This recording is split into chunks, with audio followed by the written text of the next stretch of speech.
We have come to understand that modern Orthodoxy is not a diet light cola. It's not Orthodox light. We've come to understand that modern Orthodoxy means we've got to be involved with prayer, with communal prayer. Attending public services, minyan, is very, very important, morning, afternoon, and evening. We've got to understand that we've got to set aside times to study Torah.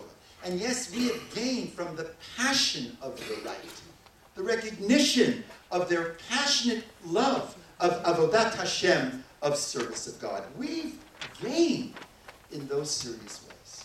There's a very deep part of me that is very Hasidish.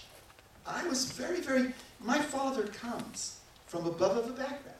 My father was raised in what became Auschwitz, what was called Auschwitz. That's where he was raised.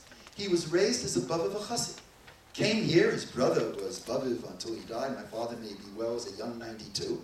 Cut off his peyot and become the leader of the religious Zionist movement. And I'm kind of a hybrid. I try to carry myself as a little bit of a Hasidic Rebbe. There's a lot of that in me. My father gave that to me. My mother gave other stuff to me, very, very important. That's for another time. And a flaming religious Zionist. But we gained that from the Orthodox right. Hats off to them. At the same time, the Orthodox right has to understand they've learned from modern Orthodoxy. Specifically, I think that the Orthodox right is much more involved in higher education. So if you go to schools like Ner Yisrael, it's very common, unlike years back, Tells in Cleveland, for them to tell their students, seek out a higher education. Now, I think that there are differences. For us, higher education we seek out because it's kadosh. It's holy, as I said before. Maybe in the Orthodox right, seek it out so you can make a living, you can give charity and all of that. But still yet, that spiraling interest in higher education, in no small measure, I think comes from modern Orthodoxy. And I would say the commitment of the Orthodox right to the welfare of the Jewish state, I think that was also gleaned from the modern Orthodox religious Zionist community. Now, there, as I've said to you, there are also differences. Chabad, for example, is an example. Chabad is a complicated hybrid. But Chabad, in many ways, is the most open and non-judgmental. Although I take non-judgmentalism, I take second place. I will try to take second place to no one. But Chabad's interest in the state of Israel, what is the interest? Because there are large numbers of Jews who live there. But to this day, Chabad will not stand at attention, and they will not lead Hatikva. They don't see religious meaning in the establishment of the state. Still, I would argue that their involvement in the state today, setting aside the Neturah Karta, is much greater than it used to be. That's what pluralism is all about. Just a couple of more items. I know I'm going long. I'll just touch upon this because I've given many sessions on this. Don't be frightened. I'll spend a minute on this. Women's roles. We know nothing about that here at the Bayit. Here, modern Orthodoxy sustains a position that diverges from the left and the right. Unlike the modern Orthodox movements, modern Orthodoxy is not egalitarian. I want to repeat that. Modern Orthodoxy and Halakha is not egalitarian.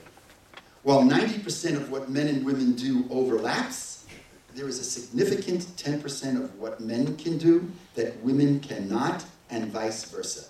The 10%, as I've written in Women in Prayer, I think has to do with the desire of the rabbis to protect the primary role of women in the home. And that's a complicated sentence that requires much more elaboration. For me, as I've said many times, rabbah is not rabbi. From my perspective, within Orthodoxy, within the confines of Orthodoxy, a woman cannot be a rabbi. A woman is a rabbah. The word lawyer is transcending gender. The word doctor transcends gender. The word spiritual leadership in Orthodoxy is much more nuanced. There is a male spiritual leader who's a rabbi, and there is a female spiritual leader who is a rabbah. And there is stuff that men can do, about 10% that women can't do. And by the way, there is stuff that women can do that men cannot do. And unlike the Orthodox right, not only does modern Orthodox support women's equality in the workplace, it encourages women to assume central roles in the synagogue, in schools and community and communal settings. This is manifested through women's prayer groups, Megillah readings, involving women in synagogue leadership, as presidents, as rabbis. I'm very proud of Sarah Horowitz. Sarah Horowitz, I believe today, is the most important Orthodox spokesman for women in the country. We in the Bible do not understand how far-reaching her influence has been. And she's done this in the face of sometimes shameful disrespect. But she is not the only woman spiritual leader. She is not the only one. There is a full-time woman spiritual leader at Lincoln Square Synagogue. There is a full-time woman spiritual leader at Anshe Shalom Rabbi Asher Lopatin's synagogue in Chicago. There is a virtual full-time spiritual leader at Rabbi Mark Angel's, he's emeritus at Rabbi Chaim Angel's synagogue at the Spanish-Portuguese shul. The only difference has to do that we called it what it was. We used the term rabbah. But we believe that women can play a major role in religious leadership. We believe that women can play a major role in the teaching of Torah, that there is no quantitative or qualitative difference in the level of learning that women can achieve and can teach. And we believe in the full participation of women on the highest levels of institutional leadership. One more distinction, public protest. During the most recent decades, and I've touched on this, the Orthodox right has opposed public protest as a means of helping oppressed Jewry. This approach is predicated either on the belief that God will intervene when God wills, or the belief that public demonstrations will lead to severe backlash. By contrast, modern Orthodoxy is open to public protest, maintaining that it is halachic mandate to work in partnership with God. What we have learned from 50 years ago is that public protest does not render our communities more vulnerable, rather it protects our community. For the modern Orthodox, as I pointed out, quiet diplomacy is crucial. But public protest is the engine that makes quiet diplomacy work. Advocacy on behalf of beleaguered Jewish communities is crucial.